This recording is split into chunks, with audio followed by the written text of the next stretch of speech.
yesterday we began our mystery unit, and I'm so excited because the mystery unit is one of my favorites. All right, and so we talked about readers of mystery ask, what's the mystery here?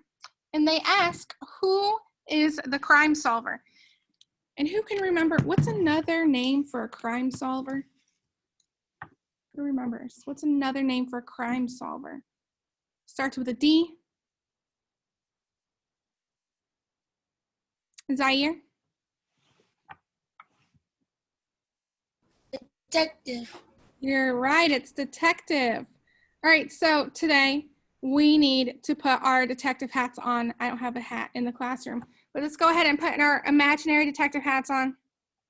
So I have my detective hat. It says detective right here. I have my detective hat on. All right, so before we get into the lesson, are there any shows that you can think of that have detectives in them that you like to watch? Any shows that you like to watch that have detectives?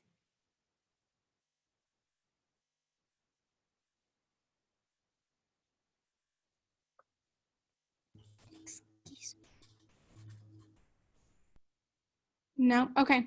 So I'll go ahead and share some with you. These are old, but one of my sister's favorite TV shows is Murder, She Wrote, and it has a character in there, and she is a detective, and she solves different murder mysteries. Irsu, go ahead. I remember a mystery movie now. You remember? It's based on a game, but they made a movie about it. It's called Murder Mystery, and there also is Clue, one of my favorite movies. Yeah, so Clue, that's a great example. Clue, they made it into a movie, but it's also a game. So if you've played Clue, then you've become the detective before. All right, so we're going to pretend that we are detectives. We have our detective hats on. Okay, so today I want to teach you that mystery readers try to solve the mystery before the crime solver does. To do this, mystery readers pay close attention to the story details that might be clues, and then use those clues to help them figure out the mystery to predict the solution. So today we are going to pay close attention to clues.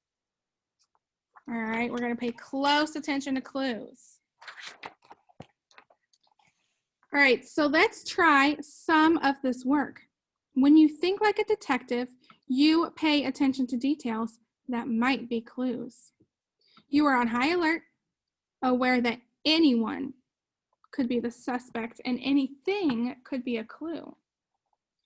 And the thing is, especially at the start of mysteries, there are usually loads of clues flying at you. It is hugely important to pay close attention at the start of a mystery and hold on to all those clues. All right. So because we started our new read aloud, and you guys started reading mysteries yesterday,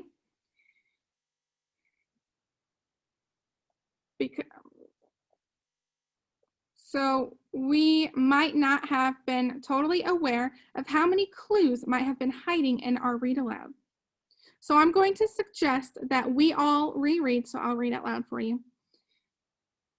You may want to reread the whole first chapter.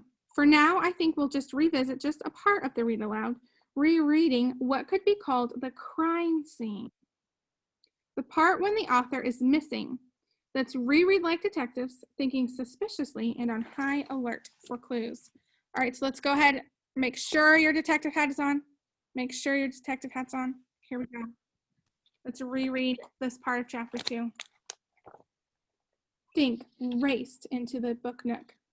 Josh and Ruth Rose were right behind him. They found 3 seats behind Tommy Tomko and Eddie Carini. I'm thinking, okay, I'm not reading aloud anymore. I'm thinking Tommy and Eddie. Could they be suspects who could have kidnapped the missing author? What do you think? Maybe you're not sure like I am. Okay, so we're going to think like detectives though. We're going to be suspicious of everyone. So let's hold on to those names and keep going. So Tommy and Eddie, we're holding on to those names. All right, let me pick up where I left off in chapter 2. Dink flopped his pack on the floor. The clock over the cash register said 3 minutes after 11. Where is he? Dink whispered to Tommy Tomko. Tommy turned around. Beats me, he's not here yet. And Mr. Paskey looks worried. All right, so I'm going to think again, so I'm not reading out loud. I'm thinking again. I hope you're thinking like detectives. Is anyone else suspicious? Like I am? Mr. Paskey looks worried. Are you wondering why he looks worried? Because I am. That worried look could be a clue. All right, let's keep reading. What's going on? Ruth Rose said. Dink told her and Josh what Tommy had said. Paskey does look pretty nervous. Make sure you're not messing with the camera. Josh whispered. Mr. Paskey always looks nervous, Dink whispered back, looking around the room. He saw about 30 kids he knew. Mrs. Davis, Dink's neighbor, was looking at gardening books. Dink checked out the other grown-ups in the store. None of them looked like a famous mystery writer. All right, so I'm done rereading out of chapter 2. So what could that mean? Why does Mr. Paskey look worried and nervous? It could just be that he's worried because he really wants Wallace Wallace to show up and he's late. Or he's just nervous all the time. But might there be some other reason? Let me put our prediction skills to help us. So let's use our prediction skills. So remember to predict. Readers draw or they pull out all they already know. Not much has happened in this book to help us predict yet, so we cannot draw from earlier parts in the story. But we do know that in life, sometimes people get nervous when they have done something wrong and don't want to get caught. So that's a possible reason for nervousness. Do you guys agree with me that he might have done something and doesn't want to get caught? That's usually a sign of nervousness. Awesome, I love seeing the shaking of heads. All right, so we're going to want to carry this thought with us as we read. All right, so let's go ahead and I'm going to write that Mr. P is one of my suspects. I think this because he is acting nervous, and suspects are often nervous when they are afraid of getting caught. So that is one of my predictions that I'm going to write down. Okay, so just like I think it was yesterday, you guys wrote down predictions for, no, you didn't, not in writing. You'll do that today. Today in writing, you're going to write down your predictions about your mystery book. So that's why you need to make sure you're writing or you're reading a mystery book. All right, so do you see how we read suspiciously, almost like we are the detective? We looked for hints that could help us figure out the mystery. That could help us predict how it will turn out. Our goal is to solve the mystery even before the crime solver does. Okay, so we are going to want to try to figure out where Wallace Wallace is before the author tells us. Okay, and you want to do the same thing in your mystery books. All right, does anyone have any questions about paying close attention to clues? Okay, I'll go ahead and show you your independent work for today.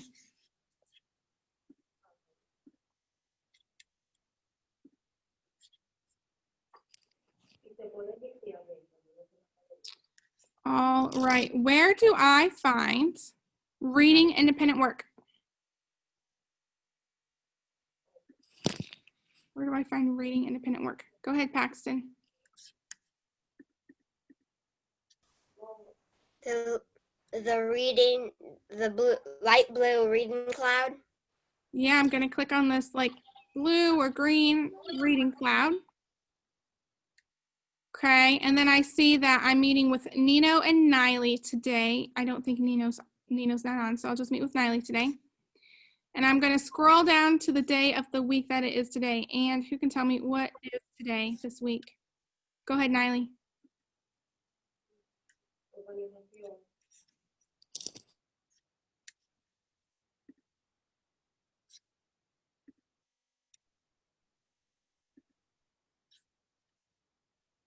Niley, what's the day of the week? It's Thursday. It's Thursday. Thank you. I think my internet froze. Okay, so scroll down to this like pinky purple Thursday. All right, so by the end of lunch, we will have the recorded lesson up. And then you have this complete the mystery session 2 check. Okay, so I'll show you that. And then you have to read a mystery book at home or on Epic, and then right here is Epic. We'll have our read aloud at 9:45 like we do every day.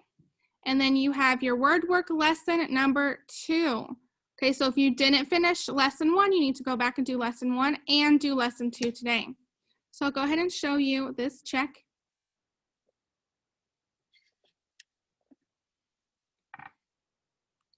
All right, so it says, please answer the questions below about the mystery book you are reading. Okay, so since we're reading mystery books, you should have been reading a mystery book yesterday. And it says, what is the mystery in your book? So you'll tell me, the mystery in my book is, question 2 says, who is the crime solver? So say the crime solver is. 3 says, list the clues you have found while reading. And then you'll click submit. Does anyone have any questions about this mystery check so far? Do we need to read a mystery book again? Yep, you'll continue reading mystery books today. Okay. All right, Heavenly, what's your question?